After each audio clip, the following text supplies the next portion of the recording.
Hello students, this is your Pallavi teacher and here I welcome to all in this revision session of history chapter number 1, that is the rise of nationalism in Europe. In this session students, we are going to revise the chapter. And why we will revise the chapter? Because we have studied the chapter in detail in the month of April. So here we are going to take snap recap of the chapter. But before starting the revision, I would like to tell you here that this revision session we will complete in 2 parts. As the chapter is little bit big, so total 6 points are there in the chapter. So here first 3 points we will cover in this session and remaining we will cover in our next session. Again, one thing I would like to clear here students, that after means we are not going to see here the points in detail, we are going to revise the points here. After the session, if you will be having any doubt, then you can definitely ask to me, or you can listen those audios which I have sent you in the month of April. It may clear your doubts there. So without doing any further delay, let's start the revision students. So students, as you all know that this chapter opens with a very beautiful painting which is prepared by Frederick Seurat in 1848. एक बहुत सुंदर painting उन्होंने बनाई है जिसका नाम है the dream of world wide democratic and social Republic.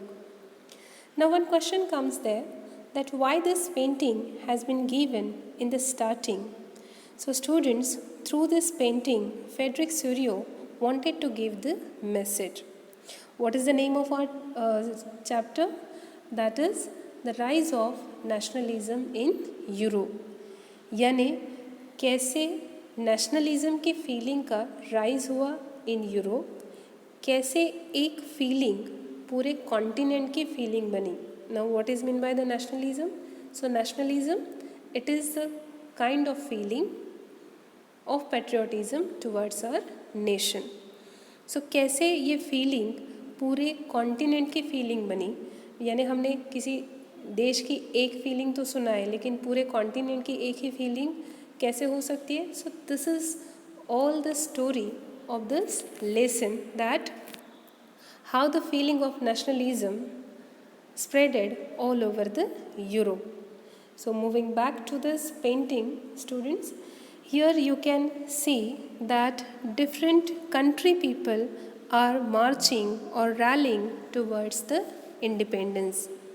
They are marching towards their independence, means वो अपने देश को आज़ाद करना चाहते हैं और उस आज़ादी की लड़ाई लड़ना चाहते हैं. means what they want to destroy?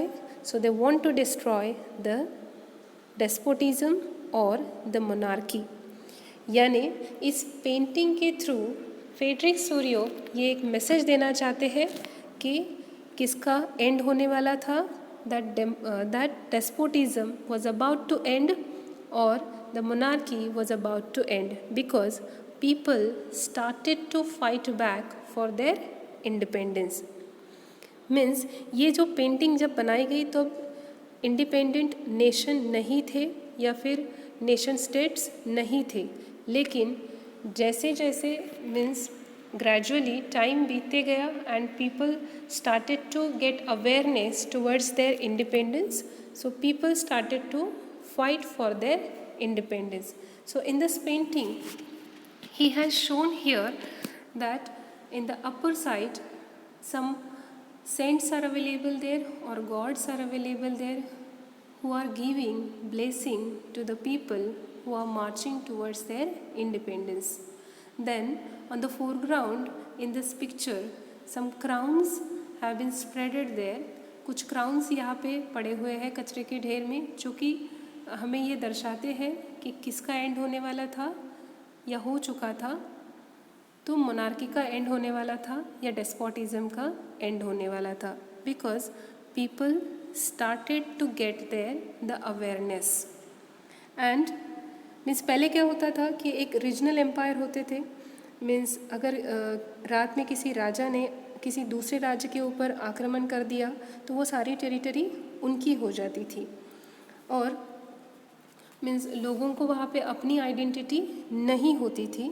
So that's Y now people wanted there nation state. So in this way the idea of nation states emerged there in the 19th century and it spreaded all over the Europe. So this is the story of this lesson students, कि कैसे ये nation state का idea emerge हुआ, कहाँ पे emerge हुआ, and how did it spread all over the Europe. So here I have mentioned, during the 19th century, nationalism brought about sweeping changes in the political and the mental world of Europe.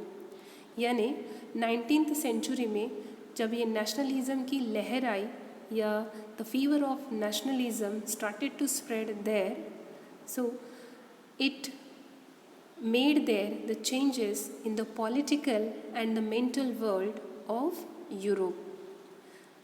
How? जब ये nationalism की feeling आई तो political और mental world में changes आए Europe के. कैसे?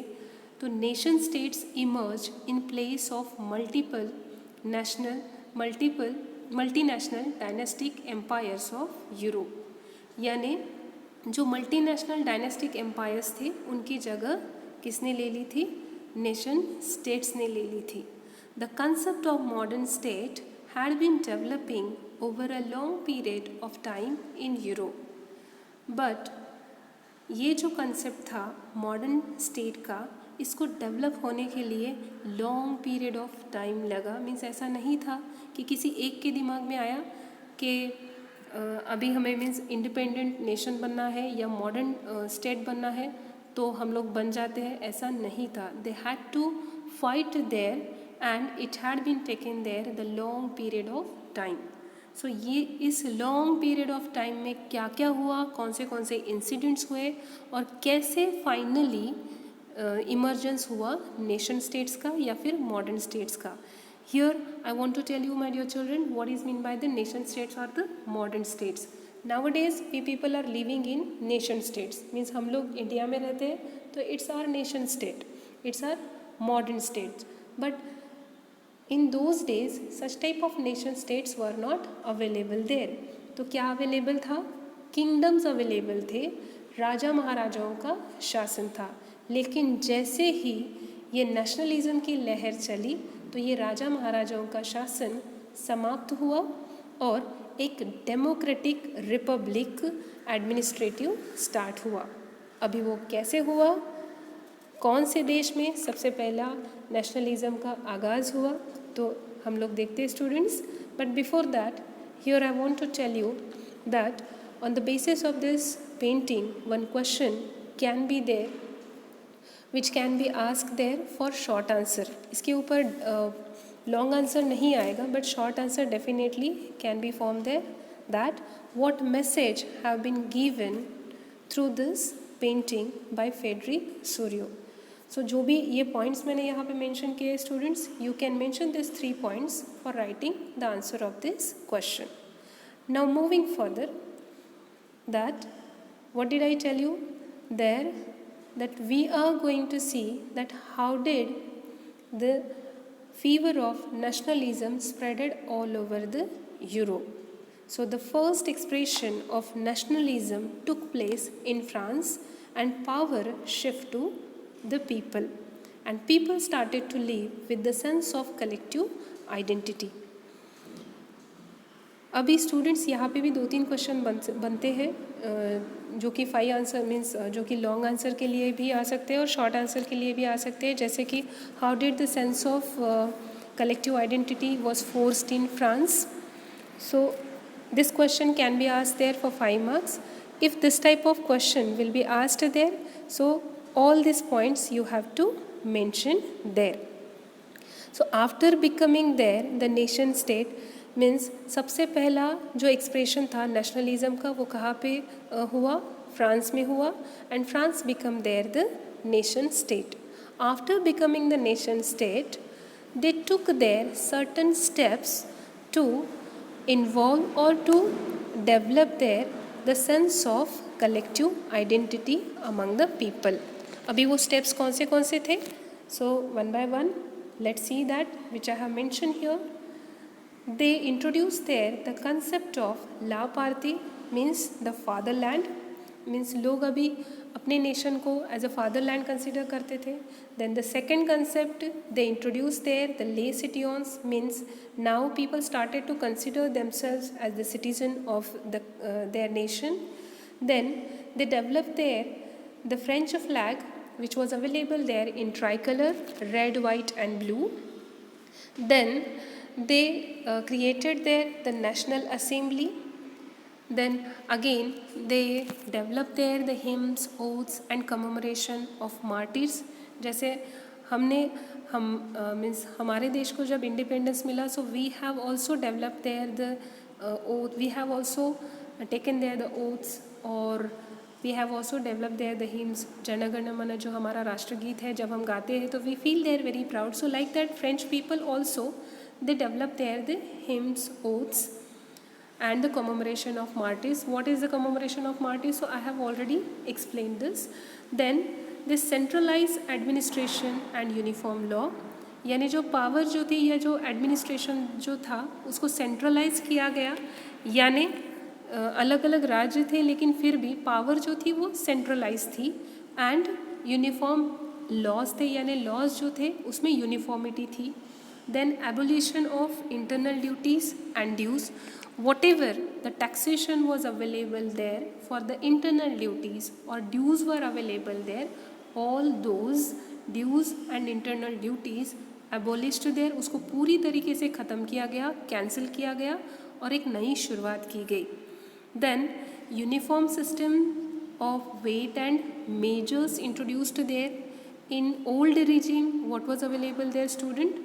Uniformity was not available there in weights and measures, यानी जो वेट और मेजरमेंट के जो भी पैरामीटर्स थे those were the different there. But after becoming the nation states in France, uniformity introduce there, uniform system introduce there of weight and measures. Then they use there the Parisian French. उन्होंने मीन्स एक language को भी वहाँ पे introduce किया as a official language also and as a common language also. And which was that language? That was the Parisian French. So this is all about students what ever the steps had been taken there after becoming the nation states by France. जो भी major steps लिए गए France के द्वारा एक nation state बनने के बाद, और ये स्टेप्स क्यों लिए गए? To develop the sense of collective identity among the people. यानी अभी उन्हें फ्रीडम तो मिल चुका था, नेशन स्टेट तो वो बन चुके थे, लेकिन वो नेशन स्टेट बनने के बाद अगर लोगों में वो कलेक्टिव आइडेंटिटी या अपने देश के प्रति अगर अपनेपन की भावना नहीं होती तो फिर से कोई आके उनके ऊपर रूल करने लगता या मोनार्की स्टार्ट हो जाती. So I hope students this point you have understood here. Now moving further, means जब ये फ्रांस में जब ये नेशनलिज्म का फेवर स्टार्ट हुआ, then after France people they started to spread the idea of nationalism in the rest of European country और rest of European kingdoms through the French army. And in those days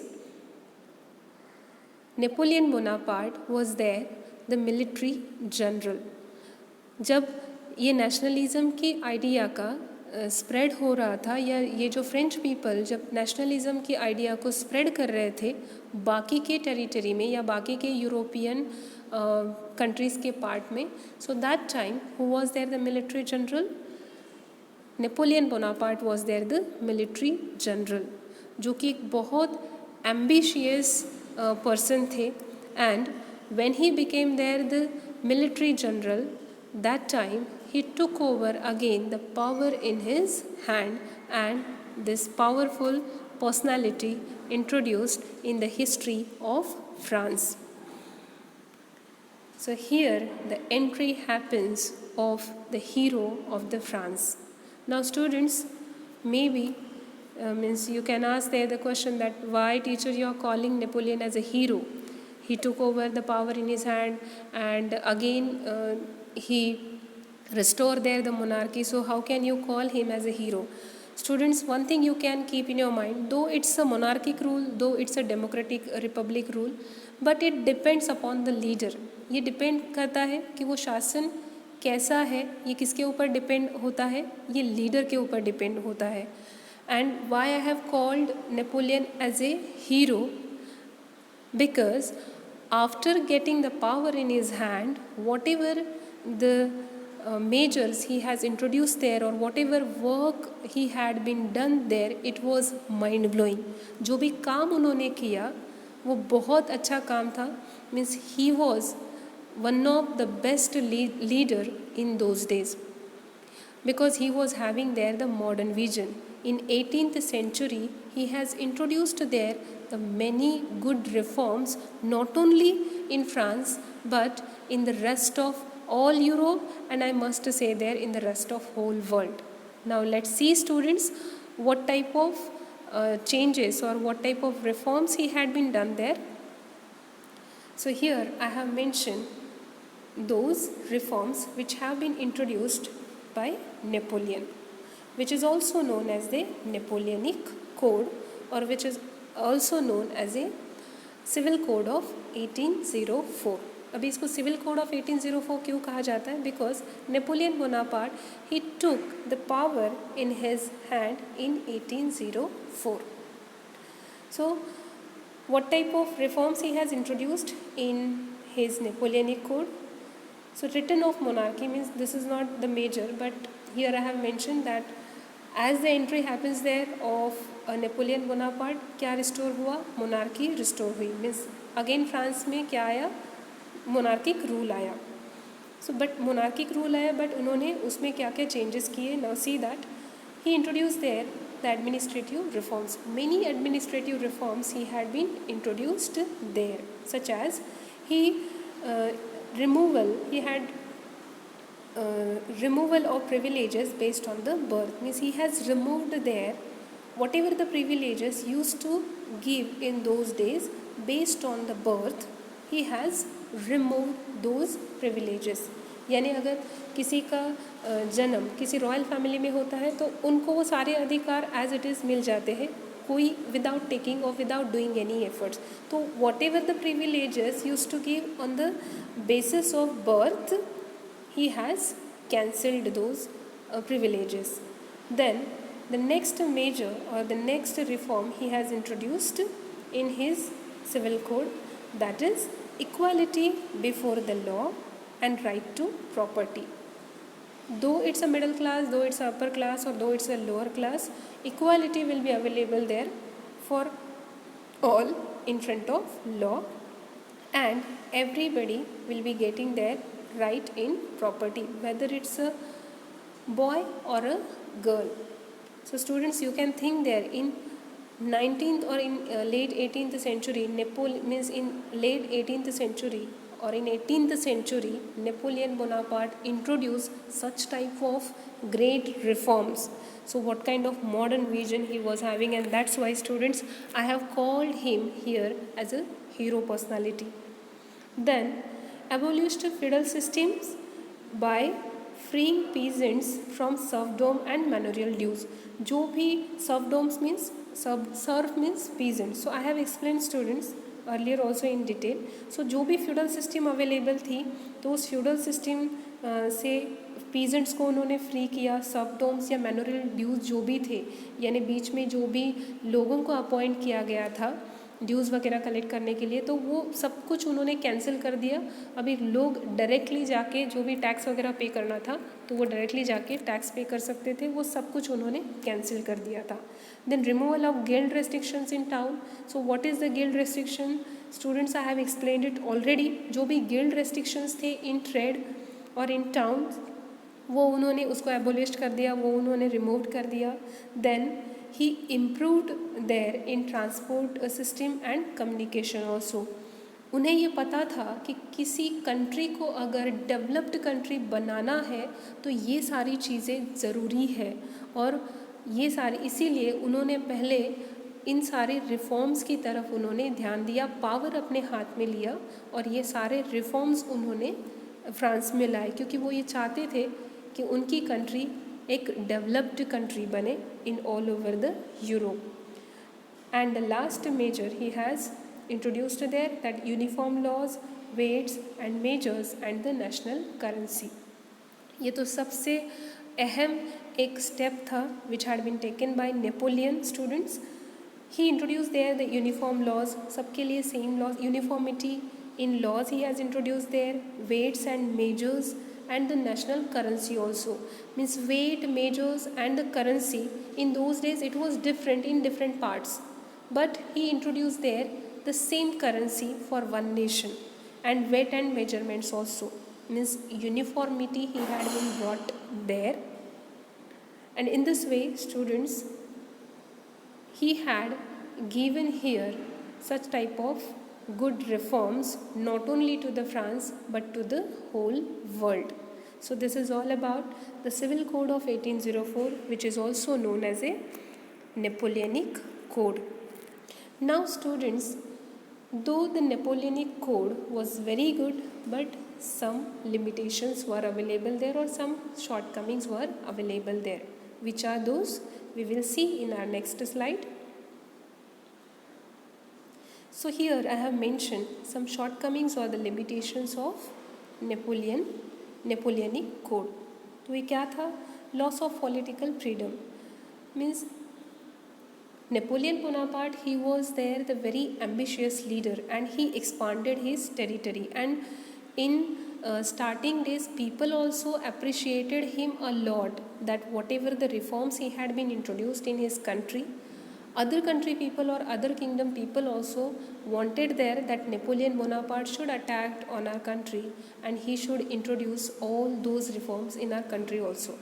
But after some time, means in initial days Napoleon Bonaparte, he appreciated by all, but after some time people came to know that they lost their political freedom.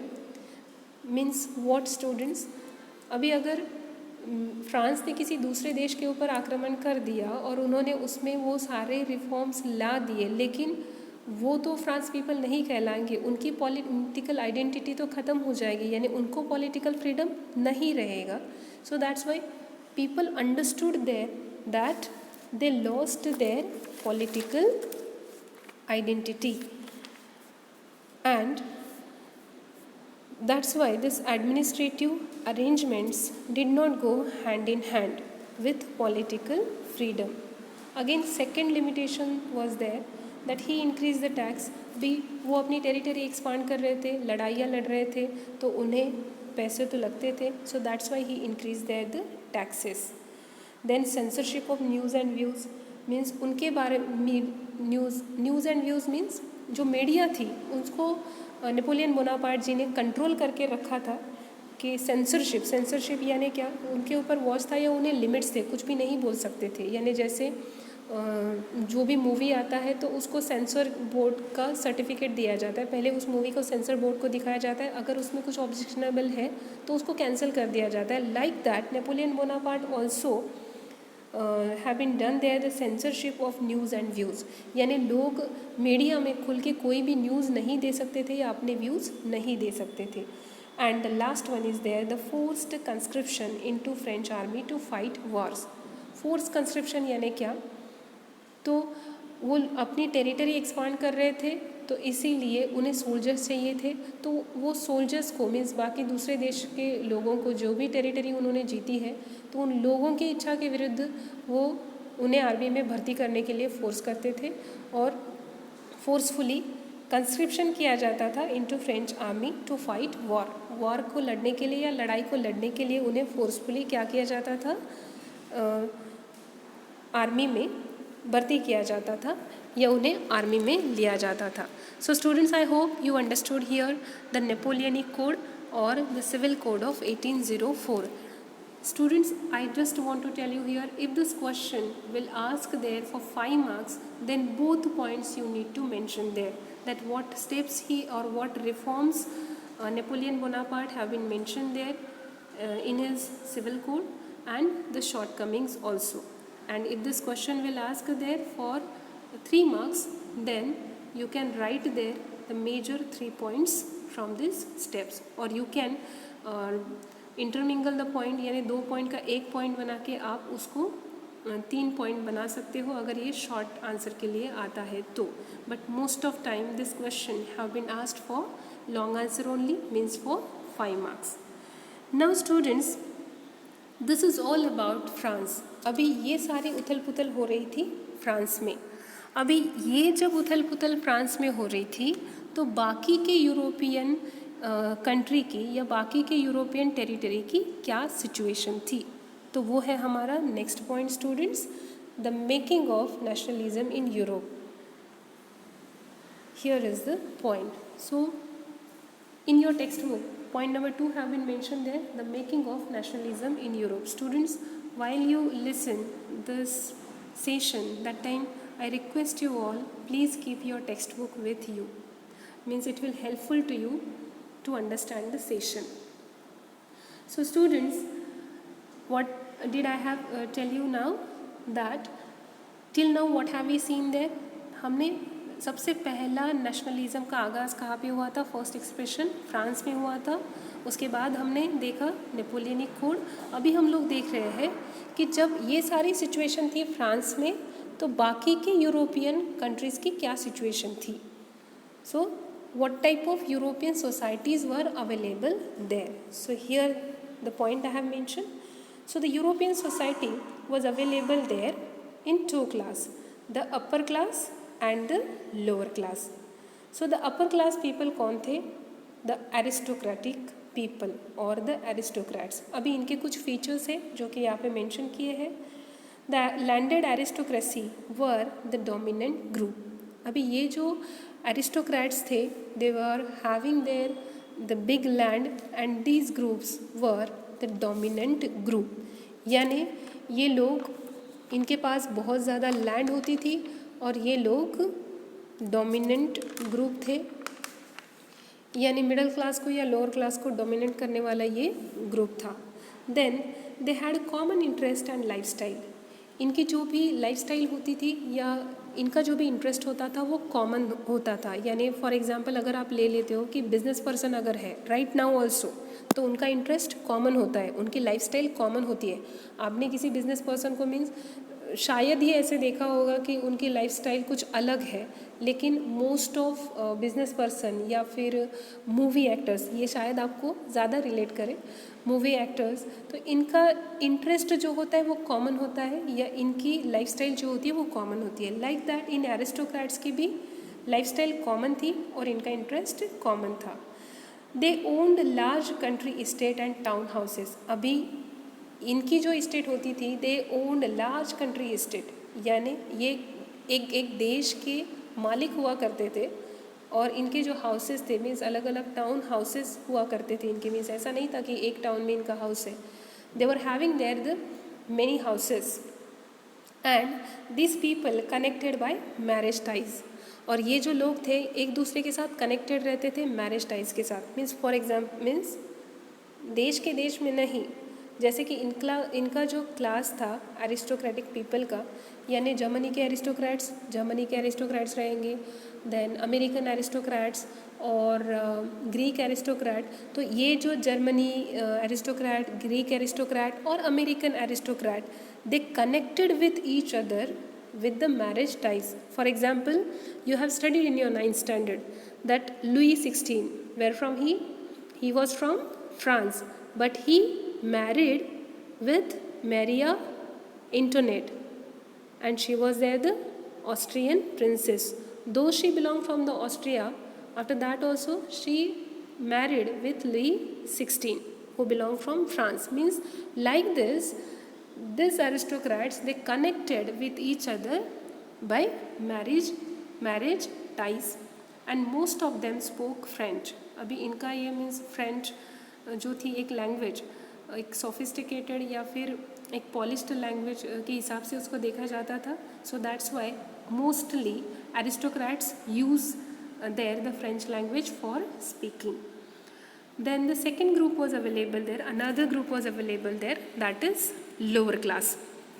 तो ये जो lower class थे, ये majority of the people इसमें peasants थे, means lower class में कौन लोग आते थे, तो पीजेंट लोग आते थे।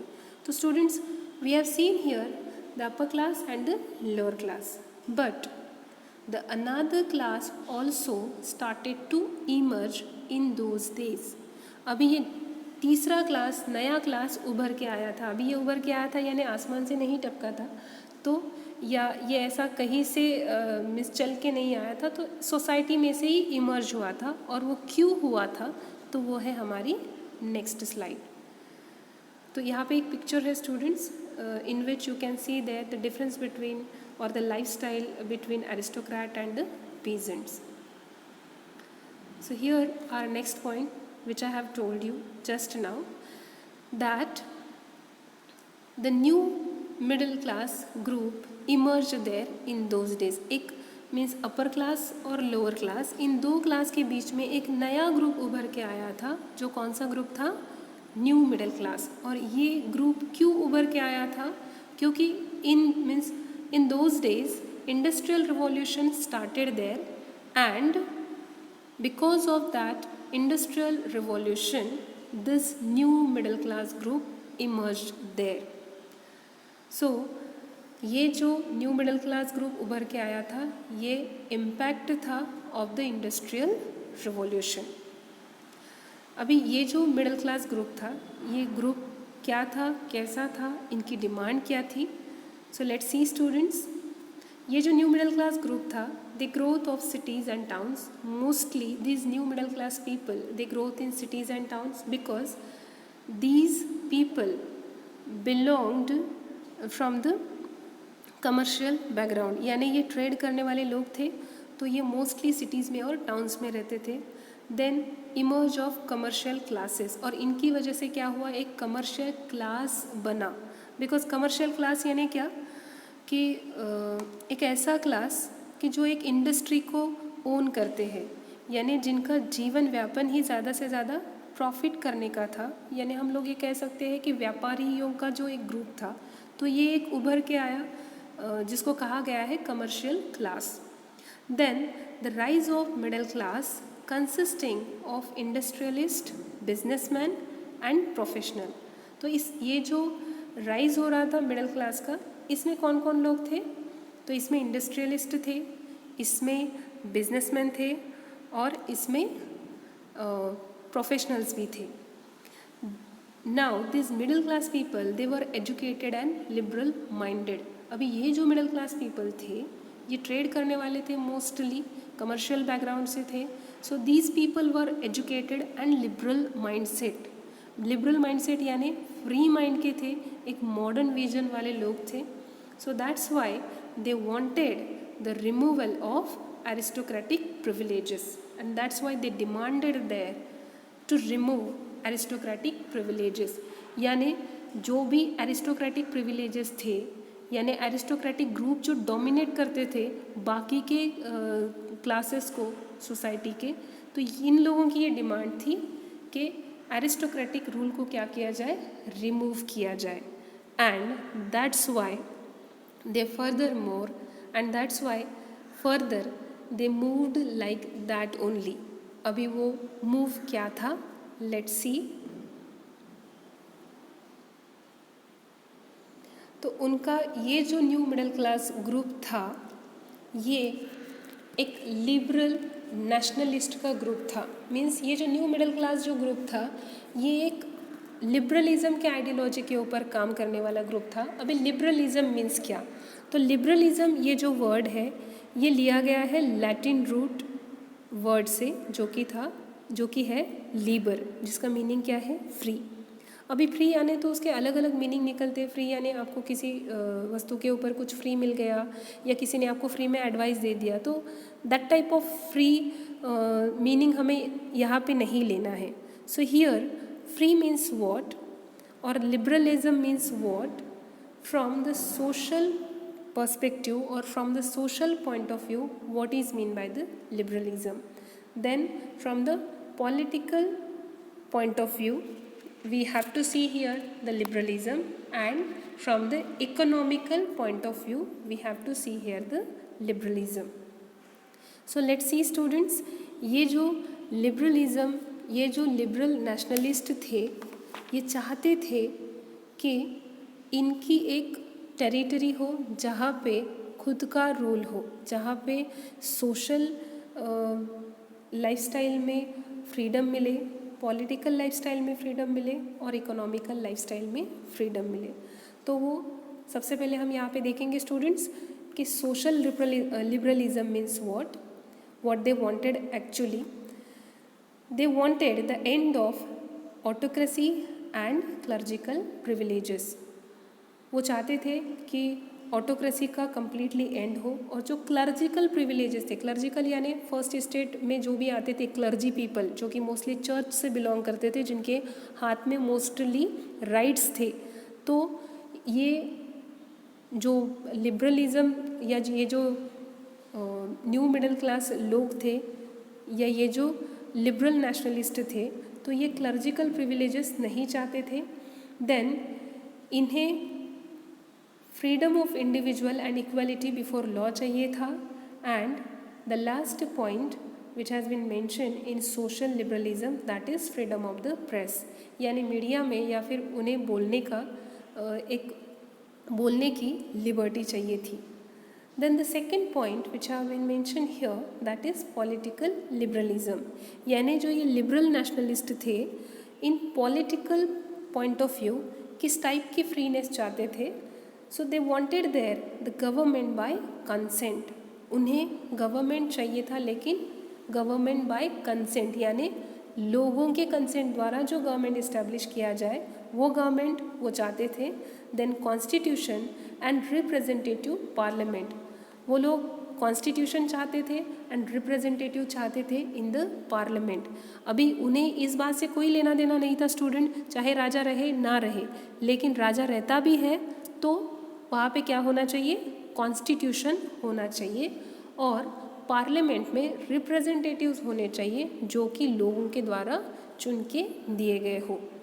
देन इनवायलेबिलिटी ऑफ प्राइवेट प्रॉपर्टी, जो कि उन दिनों में अवेलेबल था, दैट इनवायलेबिलिटी ऑफ प्राइवेट प्रॉपर्टी, यानी अनचेक्ड गवर्नमेंट था या किसी को भी मीन्स किसी राजा को अगर किसी का घर पसंद आ गया तो वो वैसे ही ले लेते थे. तो ये जो भी इनवायलेबिलिटी ऑफ प्राइवेट प्रॉपर्टी होता था तो ये वो नहीं चाहते थे.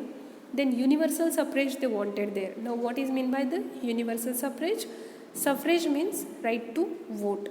तो ये जो राइट टू वोट था in those days it was not available for all. So ये जो लिबरल नेशनलिस्ट थे they demanded there that universal suffrage for all, whether it's a woman और non propertied men. Then the third liberalism they want there in economic sphere, and this was very very important as per their point of view. Why? Because ये लोग इसी group से उभर के आए थे. Economic group means ये लोग व्यापार करने वाले लोग थे, इनको ज़्यादा प्रॉफिट चाहिए था, तो इनका ज़्यादा से ज़्यादा लेन देन जो होता था वो मार्केट से आता था, इकोनॉमिक स्पेयर में आता था.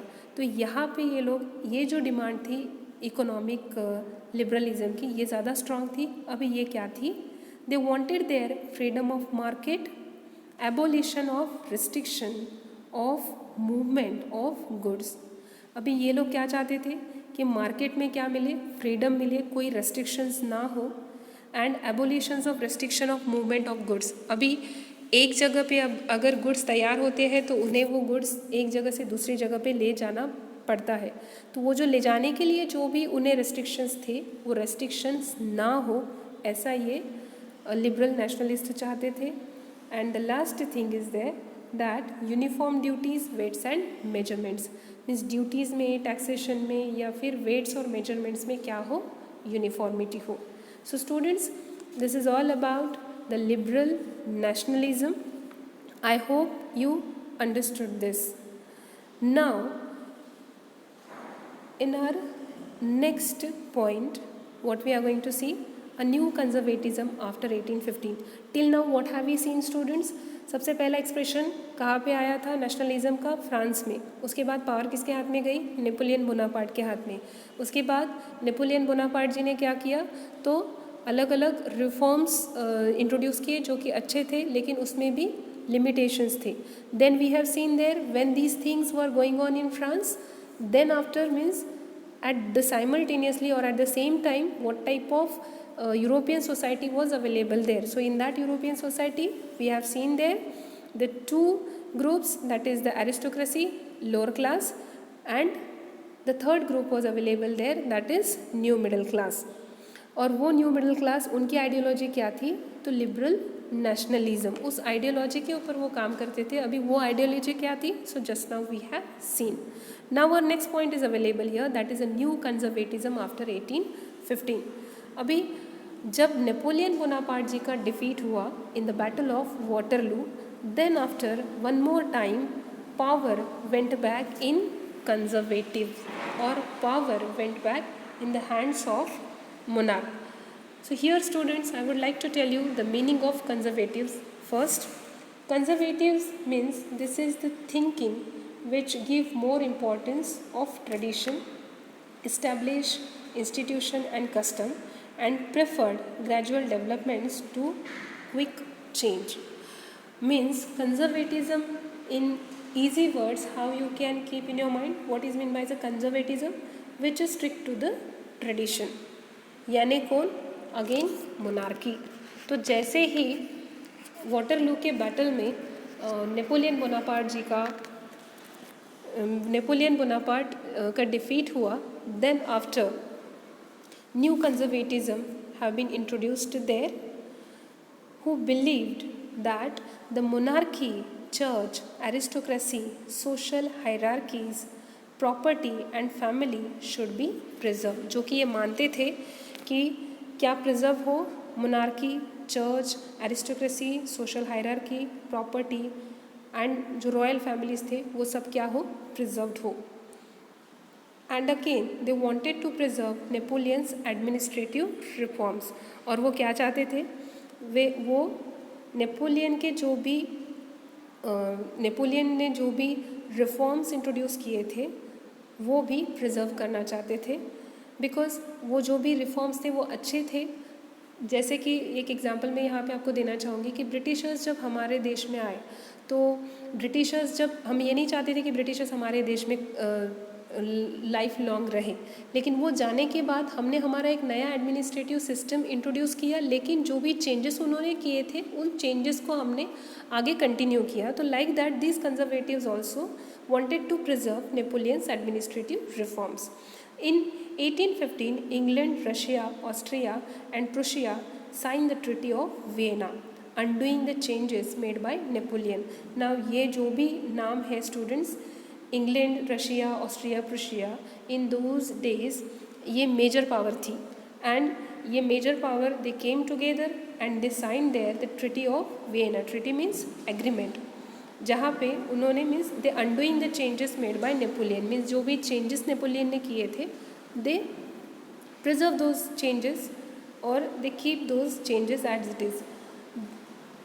Only one change they have made there, buffer states were set up on the boundaries of France to prevent future expansion.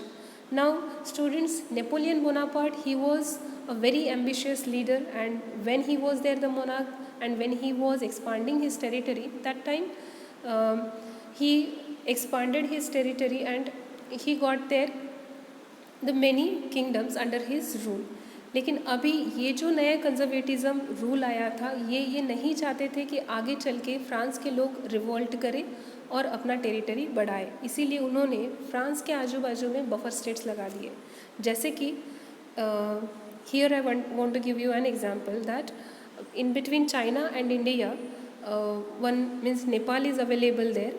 So Nepal, it can play there the buffer state role between India and China. Means अगर China ने India के ऊपर आक्रमण किया तो उन्हें नेपाल से होके आना पड़ेगा, तब तक इंडिया को टाइम मिलेगा युद्ध की तैयारी करने के लिए. So like that here they have introduced there the buffer state, or they have set up there the buffer state on the boundaries of France to prevent future expansion. And They tried to restore monarchies that had been overthrown by Napoleon. और जो Napoleon के द्वारा जो monarchy एक overthrown की गई थी, they tried to restore the monarchy again. So in this way, this is all about the new conservatism after 1815. अभी ये जो न्यू कंजर्वेटिज्म आया था after 1815, it brought there the many changes. अभी कौन से चेंजेस थे? सो अरिस्टोक्रेटिक रिजिम जो था वो वापस आया था, return of autocratic regime, and did not tolerate dissent और क्रिटिसिज्म. यानी कोई भी क्रिटिसिज्म अगर होता था रॉयल फैमिली के बारे में या एरिस्टोक्रेट पीपल के बारे में तो वो टॉलरेट नहीं किया जाता था. Then censorship laws brought in to limit the spread of liberal ideas.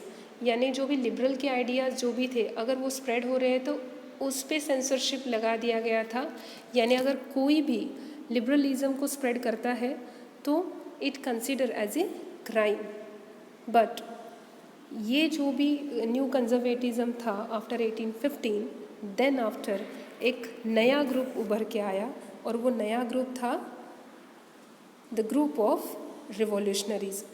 अभी ये जो रिवॉल्यूशनरीज थे, what they wanted there, the return of monarchies drove many liberal nationalist underground.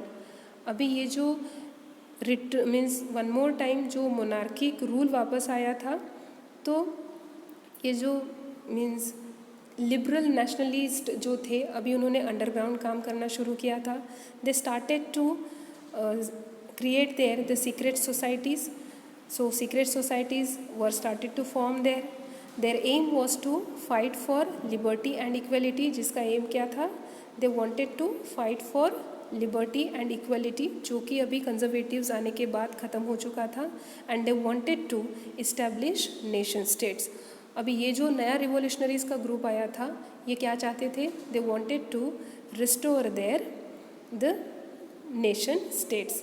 अभी इन रिवोल्यूशनरीज के ग्रुप में स्टूडेंट्स एक जो बहुत इम्पॉर्टेंट नाम है वो है गिसिपी मैज़िनी का. He was an Italian revolutionary.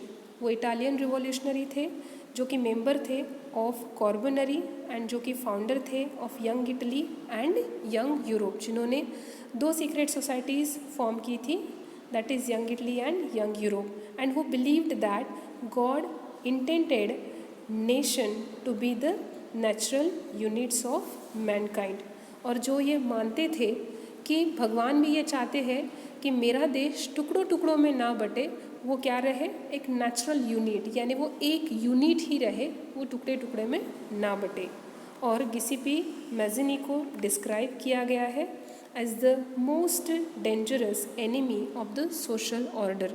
अभी social order here I have not mention that word social order, but social order यानी कौन सा ऑर्डर स्टूडेंट्स? जो कि एरिस्टोक्रेट्स के द्वारा चलाया जा रहा था, वो social order. So गिसिपी Mazzini, he has been described as the most dangerous enemy of the social order. So I hope students, you people have understood here this revision session, which means where we have seen or which we have started with the beautiful painting. Then we have seen there the French Revolution and the idea of nation. Then we have seen there the Napoleonic Code. Then we have seen there the European society. And means in that European society we have seen there the different groups such as aristocrat, lower class, middle class. Then we have seen there the liberal nationalism, and next point we have seen there the new conservatism after 1815, and last point we have seen there the revolutionaries. I hope students you understood here till now. So we will meet soon in the further session for the revision of the rest part of your lesson. So till then, stay connected, stay safe, stay healthy. Thank you so much.